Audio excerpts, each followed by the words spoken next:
8. मुझे ऐसा लगा जैसे मोनू की आवाज गूंज रही हो। अथर्व को बुला, अभी बोल उसको कि मोनू प्रेग्नेंट है, इसीलिए आई है। ये तुम क्या कह रही हो? मतलब आप क्या बोल रही हैं? प्लीज जरा धीरे बोलिए। अंदर आइए। या नहीं, अंदर कैसे आएंगी आप? यहाँ एक काम करिए, आप मेरे साथ चलिए। बहन चोदे, तुझे सुनाई नहीं पड़ती? अथर्व नु बुला, अभी बोल उसको कि मोनू। अचानक स्पाइडर सेंस की तरह मेरी भी कोई सेंस जनरेट हो गई, क्योंकि मुझे फील हो गया कि मेरे पीछे कोई है। मोनू खुद को तीसरी बार प्रेग्नेंट घोषित करने ही वाली थी कि मैंने उसके मुंह पर हाथ रख दिया। मेरा शक सही था, पीछे श्रेया खड़ी थी। वो सजी धजी एकदम परी लग रही थी, बस उसके फेस पर सीआईडी के एसीपी प्रद्युमन वाले एक्सप्रेशंस थे। ऐसा लग रहा था कि अभी बोलेगी, पार्थिव कुछ तो गड़बड़ है। कौन है ये? कोई नहीं, बस मेरी पुरानी दोस्त है। मोनू ने एक झटके से मेरा हाथ अपने मुंह से हटाया और मेरे कान पे फुल थ्रॉटल थप्पड़ खींच दिया। तेरी हिम्मत कैसे हुई मुझे टच करने की? oh, सॉरी, आप अंदर चलिए ना। मैं उसको इशारे से चुप रहने के लिए कहने लगा। मैंने हाथ भी जोड़े, उसके पैर पकड़ने का भी इशारा किया, पर वो बेशरम कन्या नहीं मानी। मैं अंदर नहीं आने वाली, उसको बोलो बाहर आए। जिस बात का डर था वही हुआ। श्रेया को हिंट मिल गया कि किसकी बात हो रही थी। वो कन्वर्सेशन में कूद पड़ी। Oh hello, what is this rude behaviour? किसी के घर आकर ऐसे ड्रामा करते हैं? मैं ड्रामा कर रही हूँ? ड्रामा तुम्हारा वो अथर्व। पार्थिव कर रहा है। मैंने कुछ ड्रामा किया था श्रेया, अभी थोड़ी देर में बताता हूँ। तुम प्लीज अंदर जाओ ना। और Monu, for God sake please शांत हो जाओ। हम बैठ के बात करते ना, ऐसे हल्ला मचाकर सबको इकट्ठा करके हमारी बेइज्जती करके तुम्हें क्या मिलेगा डियर? मोनू ने एक और थप्पड़ मेरे कान पर जड़ दिया। अथर्व ने अपनी कहानियों में बताया था कि मोनू से ज्यादा अंडरस्टैंडिंग लड़की उसने नहीं देखी थी। ये थी इसकी अंडरस्टैंडिंग, ये था इसका पोलाइट बिहेवियर। वैसे गलती अपनी भी थी। वो बेचारी एक हफ्ते से अथर्व को कॉल पे कॉल, मैसेज पे मैसेज कर रही थी और अथर्व उससे इग्नोर मारने में लगा था। एक बार और टच किया ना पार्थिव को तो I will sue you. Tell me what happened, why are you acting abnormally? Monu ने मेरी तरफ देखा। मेरी आंखें किसी भिखारी के जैसे हो गई थी। अगर इसने प्रेगनेंसी वाली बात बोल दी तो आज ही रोका सेरेमनी अथर्व की चीरहरण सेरेमनी में बदल जाएगी। घर में इतनी लेडीज थी कि अगर सब अथर्व के एक एक थप्पड़ भी मार दी तो अथर्व गंजा हो जाता। बहुत सोचने के बाद, मुझे अच्छे से घूरने के बाद मोनू ने अपना मुंह खोला। मैं अथर्व को ही बताऊंगी, उससे मिलना बहुत इंपॉर्टेंट है। Listen, me, Atharva and Parthiv are same. We share everything with each other. तुम्हें जो उसको बताना है वो मुझे बता सकती हो। Come on, tell me what happened. नहीं, मैं उसी को बताऊंगी। प्लीज उससे मेरी बात करा दो। मोनू की टोन हल्की हो गई थी। यह अच्छा मौका था चौका मारने का। मैंने श्रेया से रिक्वेस्ट की, लिसन श्रेया, इसको ज्यादा फोर्स नहीं करते हैं, अथर्व को हैंडल करने दे। यू नो उसका पास्ट कैसा रहा है। अभी आंटी या पापा आ गए तो और प्रॉब्लम हो जाएगी। बट तू तो जानता है ना कि ये क्यों आई है, इसको क्या प्रॉब्लम है? मैं बताता हूँ ना तुझे, प्रॉमिस। अभी अंदर जाना प्लीज और अथर्व को बाहर भेज दे। मैं फोन नहीं लाया। श्रेया ने अजीब सा मुंह बनाया और मोबाइल में कुछ टाइप कर दी, अंदर चली गई। मुझे नहीं पता था कि मैं डाइनिंग टेबल पर ही अपना मोबाइल भूल गया हूँ। श्रेया को मेरा फोन दिख गया, उसने उठाया और अथर्व के रूम में गई। सुनो, अथर्व ने श्रेया को देखा तो बस देखता ही रह गया। वाह यार, तुम तो बहुत ब्यूटीफुल लग रही हो। गुड, बाहर जाओ, तुम्हारी कोई फ्रेंड आई है, वो भी कम ब्यूटीफुल नहीं है। अथर्व का कलेजा मुंह को आ गया। वो जैसे ही रूम से बाहर आया, श्रेया ने उसे मेरा फोन पकड़ा दिया। सुनो, ये पार्थिव को दे देना, वो भी वहीं खड़ा है। अथर्व बेचारा कुर्ते का बटन लगाता बाहर आया। क्या है यार, कौन है अमर आज के? मोनू पर निगाह पड़ते ही अथर्व की सिट्टी पिट्टी गुम हो गई। मैंने साफ देखा कि अथर्व कांप रहा था। अरे तुम यहाँ क्यों आई हो, वो भी दिन में? तो क्या रात में आती? फुद्दुओं वाली बात। वैसे तो मैं आती ही नहीं अगर तू मेरा फोन उठा लेता। मुझसे गलती हो गई मेरी माँ, मुझे माफ कर दो। अभी फोन करो, मैं अभी उठा लूंगा, सच में, मोबाइल की कसम।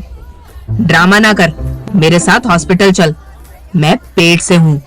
What? But this is impossible. तू तो तुम तो उस दिन तुम तो हाँ, मैं तो ट्रांस वुमेन हूँ, यही ना? पूरी तरह वुमेन हूँ मैं। प्रेगनेंसी हो सकती है। देख अथर्व, मुझे तुझसे कोई दुश्मनी नहीं है, ना ही मैं तुझे ब्लैकमेल करने आई हूँ। बस मेरे साथ चल के इसे हटवा दे। मैं तेरे आगे हाथ जोड़ती हूँ। कोई भी हॉस्पिटल मेरी मेडिकल हिस्ट्री देखने के बाद अबॉर्शन नहीं कर रहा।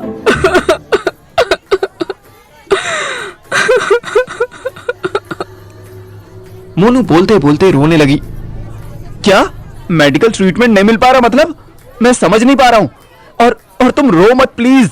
सुनो, अच्छे काम करो, अभी तुम पार्थिव के घर जाओ, ठीक है? मेरे घर क्यों भाई? होटल ले चलते ना। अबे तो चुप रह। देखो, अभी तुम इसके साथ जाओ, ठीक है? हम शाम को बात करते हैं, please please, pretty please. Monu ने अथर्व की तरफ देखा। बेचारी की आंखें लाल हो रखी थी। मुझे लड़की पर दया आ गई। इतनी सुंदर, इतनी सेक्सी लड़की बेचारी अपनी ठड़क के चक्कर में फंस गई। आफ्टर ऑल उसने अथर्व के डंडे करके उसे मिलने बुलाया था। खुद ही बोलती थी कि मेरे साथ प्रोटेक्शन यूज नहीं करोगे, बाकी सबके साथ करोगे। अब कर लो प्रोटेक्शन। ठीक है, मैं तेरा इंतजार करांगी, तू आ जाना प्लीज। मोनू ने मेरी तरफ देखा। मैं इशारा समझ गया और साथ चलने के लिए कहा। मेरा घर पास में ही है, बस 2 मिनट लगेंगे, आओ। मैं जा ही रहा था कि अथर्व ने टोका। सुन, ले अपना फोन लेकर जा। मैंने फोन लिया और सीधे जेब में रख लिया। अथर्व अंदर चला गया।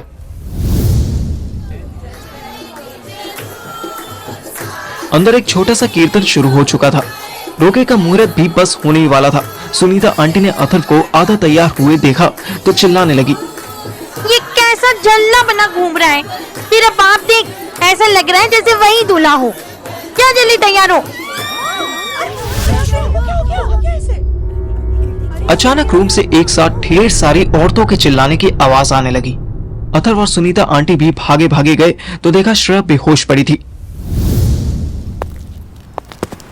इधर मैं मोनू को अपने घर ले जा रहा था, पर मेरी थोड़ी थोड़ी फट भी रही थी, क्योंकि मेरा बाप भले ही बीमार था, पर था तो मेरा बाप ही। वो अभी भी किसी भी बात पर चिल्ला सकता था। मोनू के सामने मेरी बैंड बजा सकता था। एक बात पूछूं, इफ यू डोंट माइंड?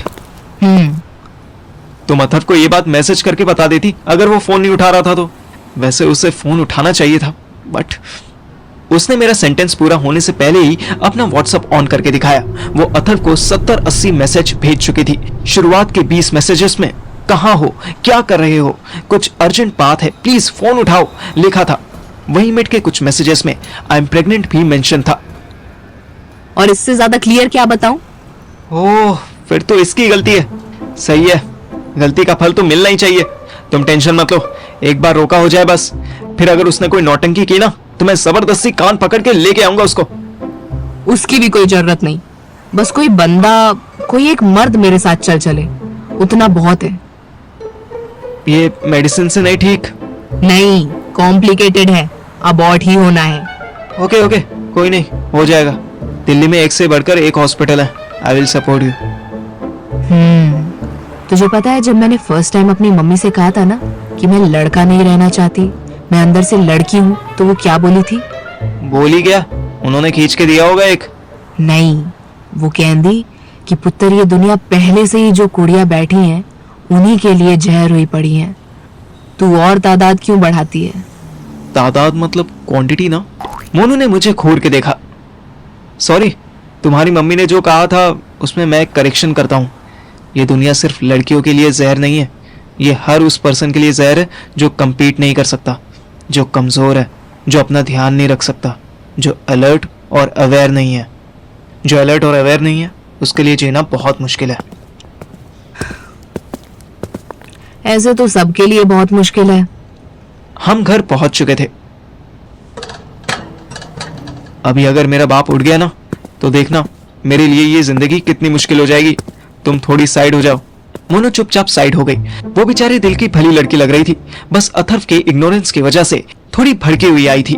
मुझे उस पर और ज्यादा तरस आने लगा। हम घर में घुसे। अंदर आओ जल्दी, मेरा बाप शायद सो रहा है। वो कॉर्नर वाला रूम मेरा है, जल्दी से जाकर उसमें छुप जाओ। जाओ। ऑलमोस्ट सन्नाटे में मेरा फोन इतनी जोर से बजा कि मैं और मोनू दोनों घबरा गए। मुझे लगा कि कहीं मेरे मोबाइल की आवाज सुनकर मेरा बाप उठ ना जाए। मैंने जल्दी से साइलेंट किया। कॉल अथर्व की थी। मैंने कॉल पिक की। हाँ बोल, मोनू को कर ले आया मैं। अरे मोनू को मार गोली, यहाँ श्रेया बेहोश हो गई है, उसको हॉस्पिटल ले जा रहे हैं, तू जल्दी आजा भाई, मुझे कुछ ठीक नहीं लग रहा है। सच बताऊं तो मेरी भी फट के फ्लावर हो गई। अभी तो अच्छी भली थी, इसको अचानक क्या हो गया? कहीं ये भी तो प्रेग्नेंट नहीं हो गई? नहीं यार, फिल्मों में दिखाते हैं कि प्रेगनेंसी में लड़कियां उल्टी करती हैं, बेहोश थोड़ी होती हैं। अथर्व की कॉल करते ही मुझे लगा कि उसको ये प्रेगनेंसी वाला हिंट दे देना चाहिए। मैं दोबारा कॉल मिलाने ही वाला था कि मैंने देखा अथर्व से पहले मुझे श्रेया कॉल कर चुकी थी और कॉल ड्यूरेशन भी कोई 7 मिनट का था। मैंने कॉल टाइम चेक किया। Oh fuck!